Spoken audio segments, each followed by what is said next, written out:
Welcome back. This is Brighter Morning with Bhoe, and I am Bhoe Tiwari. This is Multicultural Television and U97.5 Hot Like Pepper Multicultural Radio. We're glad to have you on board, and we will speak to the president of the Manufacturers Association in a minute. But before we go on, I simply want to raise some issues with you that are happening around us. We talked about some of the local issues this morning, but I want to share with you the fact that Cuba, which is a Caribbean country and located in this hemisphere, has produced its own vaccine, and it is vaccinating its citizens as we speak. Cuba is about 30% vaccinated now with its own vaccines. It did not get vaccines from anywhere. And as you know, Cuba has had some problems recently with people basically rebelling about the fact that they did not have food, they did not have drugs, they did not have other things. And the harsh measures of the COVID really took a toll on them. But they are being vaccinated now, and the government hopes to vaccinate a significant proportion of Cubans by the end of August. The second issue that I want to raise in relation to that is this issue of the vaccine divide. You know, the world is going on with its business, and it is acting as if the industrialized countries have taken care of their situation. And notwithstanding the fact that you have variants, Delta variants emerging in many of those countries, 83% in the United States, the UK is beginning to be overrun by the variant, and other countries as well. You have a situation where the vaccine divide persists. So the problem with the vaccine divide is that if countries do not get it, they get the vaccines, they will have to deal with the variants on an unvaccinated population. And the ultimate result of that is going to be massive numbers of deaths. So I just want to give you the information that less than 15% of the Caribbean and Latin America is now vaccinated. There are countries in our region that are less than 1% vaccinated. There are some countries that are only 3% vaccinated. Trinidad and Tobago is doing a little better than that, so we are grateful for that. In most places in Africa, you are dealing with less than 1% vaccination. And I can't understand where a world has the knowledge and the information that no place is safe if any place is vulnerable, that the management of the global distribution of vaccine has not become a priority for the industrialized world. And if I have to, I will speak more on this because I find it untenable in today's world where the industrialized world is asking sport is in trouble. What can be done to save sports in TNT? And yet with a simple thing like this, where lives are at stake, they will not make the vaccines available. So I will talk about that at some other point in time. And we cannot ignore the United States is the biggest country in the hemisphere and one of the most powerful countries in the world. And I do want to talk to what is happening there. President Biden is focused on infrastructure reform. That is to say, he is trying to get a bill that will allow them to go into massive infrastructure construction, roads, bridges, etc. And I think some of that also involves the superhighway, the internet superhighway, and the information network. police reform, which is related to the Black Lives Matter movement, and the fact that people are calling for police reform because so many people are killed, not only black people, but principally black people, by a police force across the United States, in which accountability has become an issue. So the issue of police reform. And then the issue of voting freedom in the United States, where the Republican Party has become a suppression agent against the rights of people to vote in a free and fair election. Now, I want to say something about this that has to do with the United States in the world.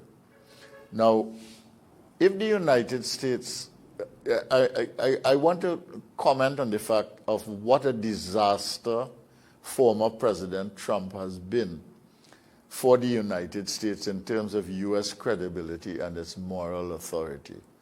It has made Biden's job, President Biden's job, about 50 times harder because you have no leg to stand on when you go to speak to the world. For instance, this issue of climate change. President Biden is very big on climate change, and he wants to do something about it. And Secretary of the Environment, Kerry, yesterday made some statements kind of antagonistic towards China because it had its flood, etc., and they talked about China not doing enough for climate change. But President Trump took the United States out of the global arrangements for climate change, which President Obama before him had committed to. And new President Biden had to go back and reinstate the United States in this process. So it makes it very incredible for a U.S. government official to be telling other countries what they should do on climate change, when the U.S. for 4 years pulled out of the climate arrangement that the world had made together. So that's the first thing. The second thing is that, you know, we have a situation in Haiti now where the call there is for free and fair elections. We will have a discussion on Haiti on Thursday, next week. But they have installed a president, non-elected, since the assassination of the former president. And they are calling for free and fair elections in an electorate in which only 20% voted the last time. And here you have a situation in which you are talking about free and fair elections in other countries. And in the United States, one of the major political parties is suppressing voter registration and making it very difficult for people to vote in the country. I mean, it really challenges the credibility. And the United States really has to find a way of solving these political problems. And I don't want to talk about the extent to which former President Trump has damaged the reputation of democracy itself by his authoritarianism, by his abuse of the media, by his attempts to interfere with the Attorney General's office and to use that office for all manner of nefarious purposes. He has really damaged the reputation of democracy globally. And there is a restoration requirement for the United States if it wants to be credible in the world on these issues of climate change, of free and fair elections, and democracy. And we will interrogate some of those issues as we go along. We will speak to the issues in Trinidad and Tobago. We'll speak to the issues in the Caribbean, and we'll speak to the issues in the world, because we live in a small space now, and we are already exploring outer space to see what is possible there and how it will impact on our world. And we cannot act as if we live in a little cocoon. To that extent, I want to say that the discussion in Trinidad and Tobago has to uplift itself. The discussion in Trinidad and Tobago is too partisan, and it is too narrow, and it is too self-interested. And as a result, there is no national discourse. There is no regional consideration. There is no concept of where the world is going and how we fit into that process and what we must do for ourselves in order to benefit from that. And I'm going to challenge that very, very backward outlook by what we do on this program, and I will get people who are willing to speak to me, whether they live in Trinidad and Tobago, in the region, or in the world. We want to move on now to talk about what's happening in Trinidad and Tobago with the opening up partially of certain sectors. We have had an opening up of the construction sector, and we have had an opening up of the manufacturing sector, and we have had a partial opening up of the food sector.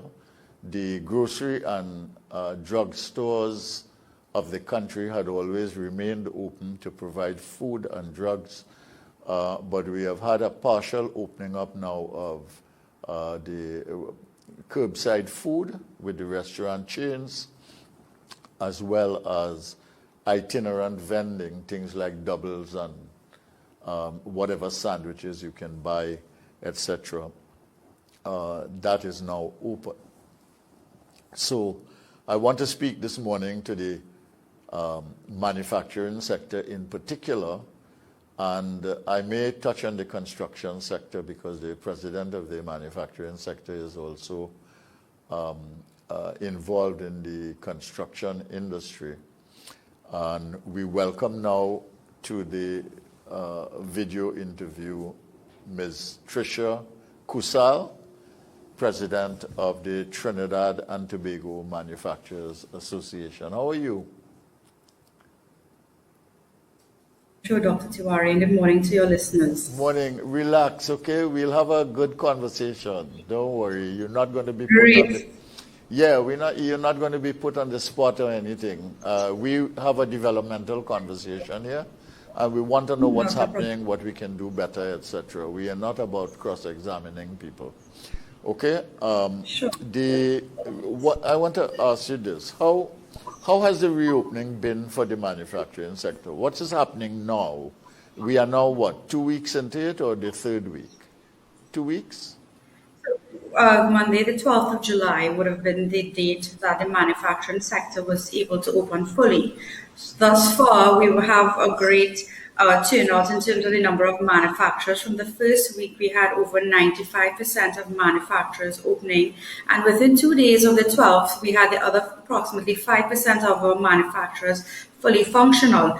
What would have happened in those 2 days? The manufacturers would have needed time to get their plants and equipment up and running again, any silos that would have been needed to empty, any cleaning up of the plants, any minor electrical issues. Also, we have to take note that a lot of our food and beverage manufacturers deal with items that are perishable. So raw materials would have had to be procured within those 2 days of us being able to open. However, we were always in touch and in contact with our members, our manufacturing members, and we had them in a state of readiness as the TTMA would have been lobbying the government, the Ministry of Trade and the Ministry of Health for quite some time to allow the reopening of our manufacturing sector. Fortunately, those lobbying efforts would have worked as we are now fully operational and functional. Prior to that, we would have asked for exemptions for a few manufacturers who had export orders, and these export orders are of vital importance too, as it would have allowed our country to continue to get much needed exchange. That it imperative manufacturers to be able to fulfill these orders, as they would have had contractual obligations and they would have been in breach of contract if not allowed to export to these markets. We also have to take into consideration the number of years and decades it would have taken our local manufacturers to be able to get these regional and international markets to be able to secure market share. So we were quite thankful that we were able to fulfill a few of the export orders. Okay, so you're filling those export orders now and you're getting the foreign exchange at home that you need in order to proceed with your business? I mean, as a sector? Not getting, as a sector, we are not getting a large quantity or the large amount of foreign exchange that we would need. We are getting some, and through the TTMA, our members are encouraged to apply through a fund we have with the Exim Bank facility. This is a facility that the Ministry would have allocated US dollars or foreign exchange dollars for us as manufacturers to be able to access. So we are thankful, we have lobbied, we have that amount, but we are asking for continued allowance and an increase in allowance of the amount of foreign exchange, foreign currency that we are as manufacturers are allowed to use. As you could appreciate and understand, a lot of our raw materials, as well as plant and equipment and machinery, are purchased from abroad because locally we are not able to either meet specifications for raw materials, or we just do not have the parts or machinery needed for our manufacturers to operate. So it's imperative that the government continues to work alongside us to ensure that we have that supply of foreign exchange that is needed. Okay, so that needs to be managed. And is the Exim Bank facility working well? And are you getting other sources of financing, that's to say foreign exchange financing, than the Exim Bank? We are working with the Exim Bank facility, so that's our only source of foreign exchange at this point in time. Exim is working very well. We continue to encourage all of our manufacturers to apply with us. This is one of the many benefits offered through the TTMA, and that facility is working very well for the time being. There's no other channel as of now for us to get foreign exchange. So that is dedicated to the manufacturers of the country. Correct. And the TTMA has partnered with government in the distribution and execution of vaccination, distribution of vaccines and execution of vaccination. Tell me a little bit about how this has worked. And I want to ask you if you're satisfied with this partnership and how it has worked. The TTMA would have lobbied for a number of months to the Ministry of Trade and to the Ministry of Health as well, asking for vaccines for our manufacturers. Those lobbying efforts were heard, and we are extremely pleased to be the first entity to do the public-private partnership with the Ministry of Health in the ruling out of vaccines in our country. We would have set up space, we would have explained resources, our need for the manufacturers in particular to get these vaccines, and we were allowed to do it. We have currently done over 20,000 vaccines, and we are in the process of rolling out another 20,000 vaccines to the population of Trinidad and Tobago. We had specific parameters in which we needed to work, and our initial doses were only able to go to us. Now we have opened up to the wider business community, and we are open up to the public as well. I would like to encourage anyone who would like to get a vaccine.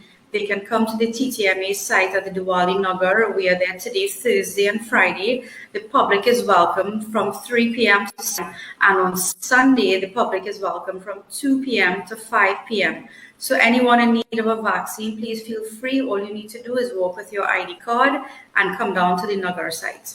All right. You said that most of the manufacturers are open now, having cleaned up their business, organized their business, etc., having retrieved whatever they had to retrieve, and they are opened up now. Does that mean that most employees of the manufacturing enterprises in our country have also been vaccinated? Or what is happening with workers in the system? So everyone who came to the TTMA, every company that came to the TTMA and stated that they had employees that needed to be vaccinated, this was done, this was carried out. We believe a high percentage of manufacturers, employees in the manufacturing industry are vaccinated. Of course, you'll have a small percentage that are not. And we believe in vaccinate to operate. The government seems to stand by that as the vaccination numbers grew and increased. So did the opening of various industries, the manufacturing industry, the construction industry. We are now seeing restaurants open to an extent in terms of curbside takeaway and pickup and so on. So we continue to stand by ready to operate. The TTMA continues to stand by vaccinate to operate. We are asking anyone that still needs to get their employees or any employee that wants to come forward to get their vaccines to please do so. So the preference of the TTMA and of members of the manufacturing sector is to have all their employees vaccinated so that they can operate freely and under conditions of relative ease. Is that correct? That is correct. The TTMA has always lobbied for this, and we continue to let the government know any restrictions that need to be put in place, any protocols that need to put in place. The manufacturers stand ready to do so. Anything as it pertains to COVID-19 protocols, it should be noted that we as manufacturers, in particular the food and beverage industry, has operated at a very high level and a high standard of safety even prior to COVID-19. To enter any of our factories, you had to wash your hands, put on hairnets, safety masks, safety goggles, and so on. So this is nothing new to us. Yes. It should also be noted that members of the manufacturing industry has the food and beverage industry. Yeah. Correct, and we have gone further where a lot of manufacturers are providing private for their employees to work, and this is to assist and allow as well to sort of protect part of their employees and to prevent potential spread. So we are going beyond to work with any restrictions set just as long as we are able to operate. Okay, let me ask you something. Are there other areas, now that this vaccination drive has been successful with a public-private partnership, are there other areas in which you would like to see better collaboration with government, more effective cooperation between government and the private sector? Most definitely. We continue to ask for communication, business community, in particular with the ease of doing business. We would have seen the use of technology and a high drive for digitization, in particular during these times where certain meetings are restricted or limited or simply not allowed. For example, we are communicating right now through a digital platform. We've seen a lot of businesses worldwide and in Trinidad and Tobago embrace the use of technology and the way forward, the new way forward. And we would like the government to continue to keep up with the business community for allowing the ease of doing business and the flow of digitization. We need to continue to be able to set up simple appointments online, registration of businesses. This should be easy for us to do instead of having to stand in line and use precious business hours to get this done. This would not only benefit private sector in terms of efficiency and use of time and production, but also assist the public sector as well and the government in terms of overall productivity of our country. We are continuing to partner with the Trinidad and Tobago Police Service in terms of tackling illicit trade.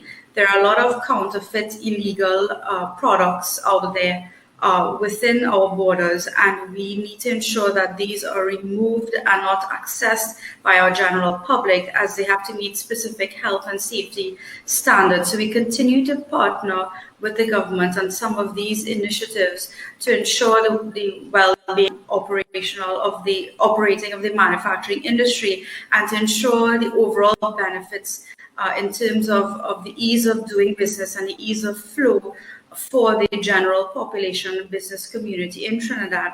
We are also continuing to work very closely with customs and excise, as we have a lot of bottlenecks in terms of clearing items on our ports and shipping items as well. As you know, these issues would have doubled and tripled during the pandemic in particular. So we continue to work very closely with these border agencies to ensure the ease of doing business. We want to ensure that that is of an optimal level within our country, so we can encourage foreigners to come in and invest in our country. And this is what we want. We want to continue to propel Trinidad and Tobago as a haven for investment in the Caribbean. All right. I mean, we're not doing very well on ease of doing business. We ranked at 105. We're doing very badly. We've dropped nearly 50 points from where we were a few years ago. The government has not done well over the last 6 years or so with ease of doing business. Do you think that if the government allowed the private sector to play the lead role in the ease of business, ease of doing business, initiatives that are required to be done, and the government facilitated the implementation in the public service and its agencies with Trinidad and Tobago business driving the process and facilitating the process, do you think that it would be better, it would get better, and we would get somewhere? Because for 6 years they have made it worse. So most certainly, I think if the public-private partnerships are flourish and we are allowed to have a lot more of that, then there would be a lot of potential benefits. I believe in open collaboration and constant communication between entities. While the private sector may see it in one light, we have to understand the shortcomings or the issues faced by the government or the public sector. When parties fully understand the challenges presented on either side, I think that's the way forward. There may have been discussions, but perhaps not in-depth discussions. And I believe the business community would welcome this opportunity with open arms to be able to lead or guide or have further discussion with clear objectives and a timeline on the way forward. It's all well and good for us to have general discussions and say these things need to be done. But when are we going to hit these objectives, or when are we going to set targets? Yes, but they Correct. need to lead somewhere to action. Well, in the vaccination, we've seen that the private sector has helped the government, and the national results have been better for the whole population. So I am thinking, if we extrapolate from that and see that if the private sector helped the government, maybe the government will do better for the whole population, because the whole population depends on this. And that is what I'm asking. You don't need to be apologetic for what you're saying. You know, I mean, could the private sector do it better than the government and get them to do it? The private sector can certainly take up the challenge, but again, we have to remember that it's two sides of the coin. We need to fully understand limitations that there are the bottlenecks. Yes, we are willing to take the charge and we are willing to take the lead, but it's always better to fully understand their challenges and the processes that have to be fixed, and then we can move forward from there. You know, right now, Trinidad and Tobago is ranked among the 15 least competitive countries in the entire world by the IMF. And what that means is that whatever competitive capacity the manufacturing sector has is going to be eroded.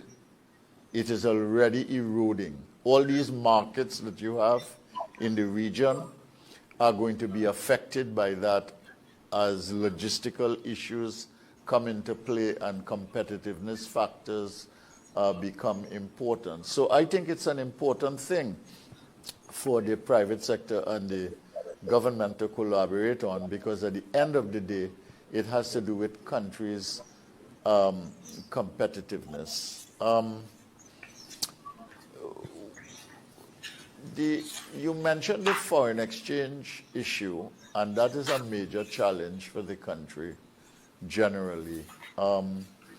You mentioned the one source of foreign exchange for the manufacturing sector. You mentioned the inputs in the manufacturing sector that are dependent on foreign exchange. And you mentioned the export markets that you've been able to acquire. And you are happy now that things are restored so that you could take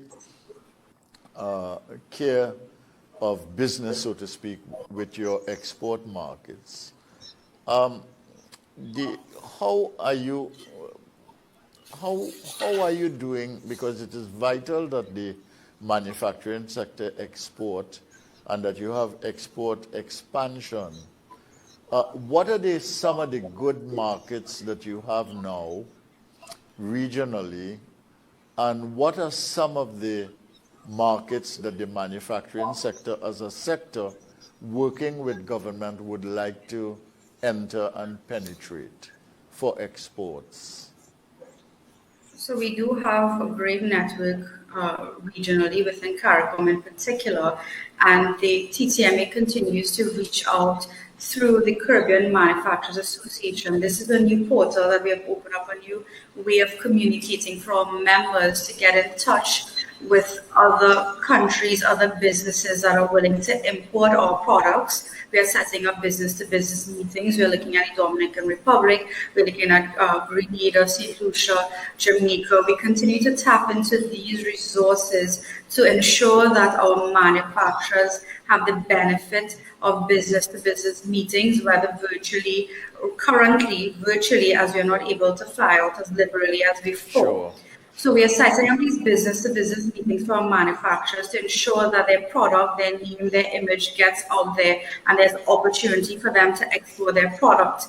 We would see a lot of large companies like Able right now just breaking boundaries, and they are now going to export to Cyprus. We are seeing Caribbean flavors going to North America and Central America as well in terms of exporting. We are seeing companies such as Cam Glass now getting their glass products and doors and so on and windows being exported. Even during these difficult times, there are opportunities for manufacturers to get their product out there.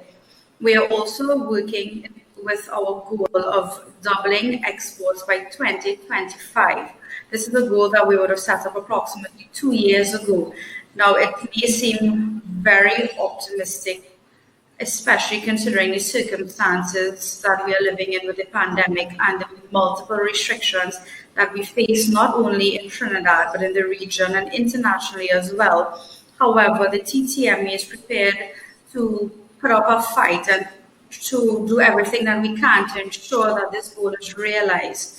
We have partnered with the Ministry of Trade and Industry as part of the Export Booster Initiative, which will allow our small, medium, and large manufacturers to get all the tools and the necessary information of how they can expand their companies to facilitate trade.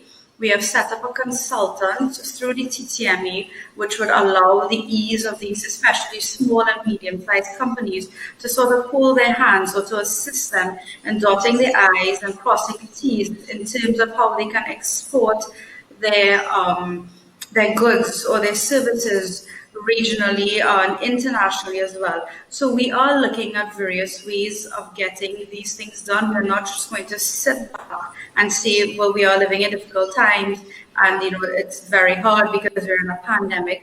We are a resilient bunch. The manufacturing industry continues to push forward to find solutions. We all have a shopping list of issues that we have to live with and deal with, but we try not to dwell on that. We acknowledge that there are issues, but we also push to find a way forward to get what we need done. So doubling exports, that's our goal, and we continue to push for that. Well, congratulations on your perspective. And do you think that this goal of doubling manufacturing exports out of Trinidad and Tobago to markets abroad and dominantly now outside of CARICOM, because we are the dominant exporter in CARICOM. Do you think that this goal can be achieved realistically? I know you're working at it and you're doing your best, and the companies are working individually. You think it can be achieved? We were hit by the pandemic originally in 2020. You can kind of see in 2021 we're more accustomed in terms of our limitations on operations, and we would have learned a little more and know a lot more than we did in 2020. Yes. I could see by the end of 2020, the manufacturing industry was able to stabilize itself.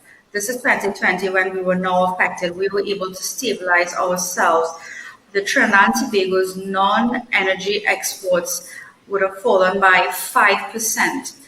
We need to note that regionally, those same non-energy exports fell by 25%.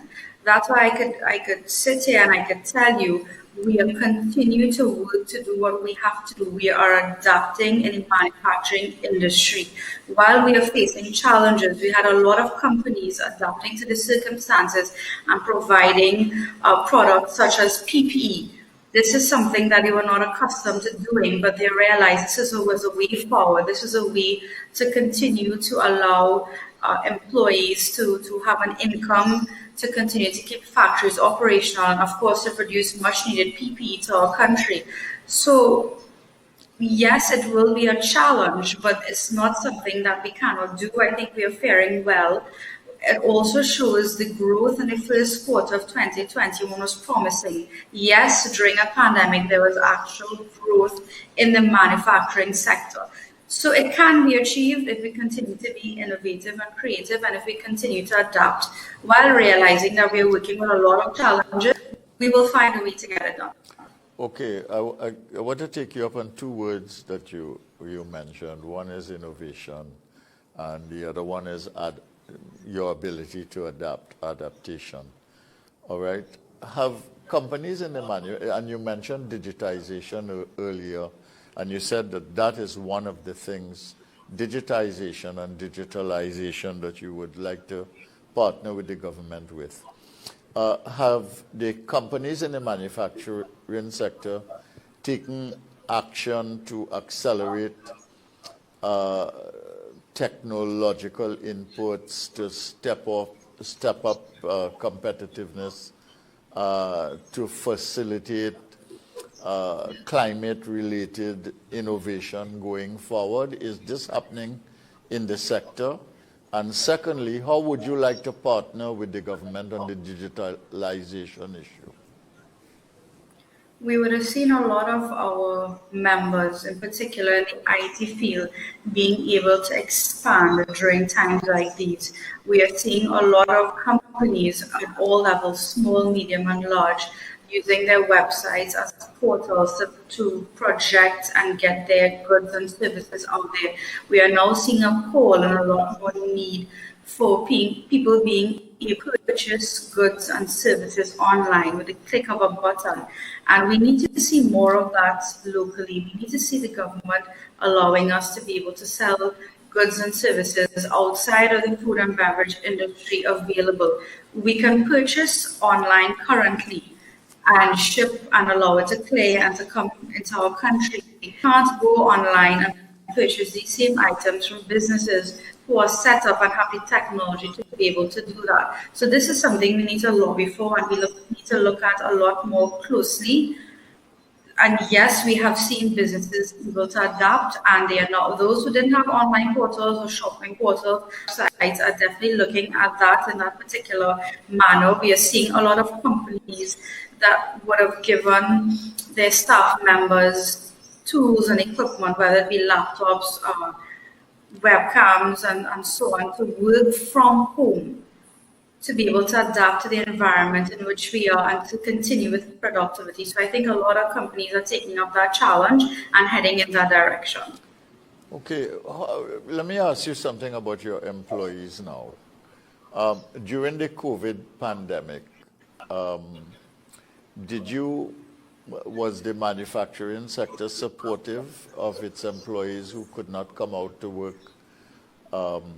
Because, I mean, there would have been financial pressures on them. Secondly, now that you're opening up, are you going to elicit a preference for vaccinated workers as you are going on this drive? And thirdly, are you going to, because of the technology and the work from home strategies that have been employed during the COVID period, are you going to continue some of that, or are you going to demand all of your employees to work on the plants that you have? To answer your first question, manufacturers would have reached out to us and they would have stated that they continue to support their employees as much as they could have. Some of them would have been paid their full salary, some of them would have been gotten half or some portion. Manufacturers would have stuck by their employees and tried to assist as much as they could have. To get to the second part of your question, now that we are open, if employers are not running full shifts, they most certainly are operating on a shift rotation basis. So employees, if they are not coming out every day of the week for work, they are going to be offered some level of work. And this is a means of where the employer is trying to meet the employee halfway to ensure that there's some level of income coming into their homes. So this is being done. In terms of being vaccinated to operate, each company would have to decide their way forward in terms of if they're prioritizing those with vaccinations to work or not. So that would be left on an individual basis per company for them to decide how they would bring out their staff members, whether vaccinated or not. Okay, and the third question of whether some employees are going to continue to work remotely or not, or would you prefer people on the plant? What do you say? I would say that manufacturers need to make those decisions individually. Yes. Feedback, we are getting those who can work remotely, able to do so in most companies with the use of technology and embracing the new way forward. We do recognize, though, that there are a lot of jobs that cannot be done remotely. For example, those that are physically planning the plant and doing those processes. So we do acknowledge that there seems to be a mixture within companies. They are allowing those who can work from home to work from home, but there needs to be a physical presence as well, and we acknowledge that. Yeah. Now, if you succeed in your strategy, and I certainly hope you do, and I am hopeful that you will succeed in your collective strategy in the manufacturing sector to double exports, and I imagine that you will make some headway over the next couple of years. It means that you are going to have to, you'll probably have to employ more people and perhaps engage in more shifts, some of the companies, in order to meet production levels to satisfy the market. We also have a low participation rate by workers in the system. It's now 58%. It's one of the worst in the world. And what we also know is that some of these employees that you might want to hire as you improve and expand your business might need training. Is the manufacturing sector reflecting on some of this and kind of trying to find solutions to this? Because if you expand exports, you're going to need more jobs, you're going to have more shifts, you're going to need more workers, you've got to bring them out, you have to train them to make sure they can do the job properly. Have you thought about that, and are you making plans for that? So you're very correct. If we need to expand and export, then we need to be able to ensure that we can currently meet our needs, whether it be locally or even if some companies are expanding regionally and want to increase the percentage of exports, there certainly will be a need for more labor. what we see a lot of companies doing would be on-the-job training. So if you have, let's say, 10 people working a particular shift, you have a lot of new employees being trained and working alongside them on these shifts to observe and to learn and being actually trained on the job. We are also seeing them using a lot of tools through their HR resources and so on in terms of giving them the technical expertise. But I think it's really well from a manufacturer on the job where you actually pair up with a colleague that knows the job very well and you're being taught as you go along. So there's a definite need to look into that, and we are certainly hoping that we could continue to create more employment as demand increases, whether it be locally, regionally, or internationally. Okay, given the responses that you've had, that you've made to employees during the lockdown and your support, continuing to support employees and trying to establish a reasonable relationship with employees. You know, there are a lot of people in this society and who take the view that business is selfish and they only think about themselves and their profits. But I think the COVID period has been a very testing time, not just for ordinary people who have been really under severe pressure, but also a testing time for business that have had to close and really have no income, but the expenses continue. And it is my view, based on my understanding of business and talking to business people, that the business sector and the corporate sector have been very, very considerate and has extended a lot of goodwill and good care to their employees in the various companies and sectors. Am I correct in that? You are correct in that. A lot of our companies have reached out to us and they said that they are doing what they can for their employees. They do understand the value of employees, and without having employees working within your organization, there's no business. Sure. So most certainly employers understand that, and as you would have stated, even though we were not able to operate for weeks, the bills continued to pile up and all the obligations continued to pile up. And the companies had to bear those without having any level of income coming in. We are in very difficult times, we acknowledge. And I think the employees too understand that and understand that the businesses are trying to meet them halfway and offer some level of support. I do believe that it's a two-way road and there needs to be a lot of understanding, and it can't be one-sided. Again, open communication. The employees need to understand the position that the employers are in and with the assistance they are giving, even though they have no level of income. That's their way of extending an olive branch and saying this is the way we appreciate and give service to our companies. And in the same way, the employees need to touch that, companies are their best as well. And companies need to acknowledge that there just were no jobs available for a couple of weeks. So of course, it would be trying times and difficult times for families out there. Yes, okay. I want to thank you very much. I hope you don't mind if I call you Tricia, Ms. Coosal. I want to thank you very much for coming on the program. I thought that you explained the situation of the manufacturer sector, where it is, where it was, where it's going, where it hopes to go very, very well. And I want to thank you for coming on and explaining the position.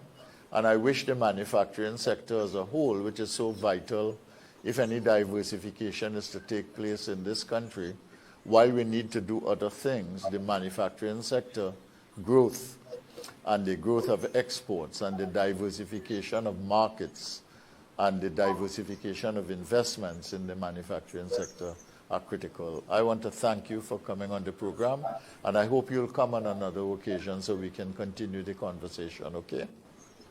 Thank you very much, Dr. Tiwari, and thank you for having me on your show. It was a great privilege to be here. All the best to you and your viewers. All right, then. Thank you very much. This is Brighter Morning with Bhoe. This is Multicultural Television on U97.5, Hot Like Pepper Multicultural Radio. Every morning, Monday to Friday, you can see and hear Brighter Morning with Bhoe here on Multicultural Television on U97.5, Hot Like Pepper Multicultural Radio. We move on now to the news, but before I do, I want to tell you who my guests are. Tomorrow, my guests are the head of Tutor. We will have a conversation tomorrow on the education sector, and it won't be a limited conversation. We would talk generally about what's happening in education and talk about what is possible over the next 2 years. And my second guest is the Member of Parliament for Mayaro. He's been doing some creative things in his constituency, but we can discuss. We just heard the head of the manufacturing sector. We can discuss with him what's happening in business and how he perceives what is happening to business in Trinidad and Tobago. He himself is a businessman. So we hand over now to Chanel Alciran for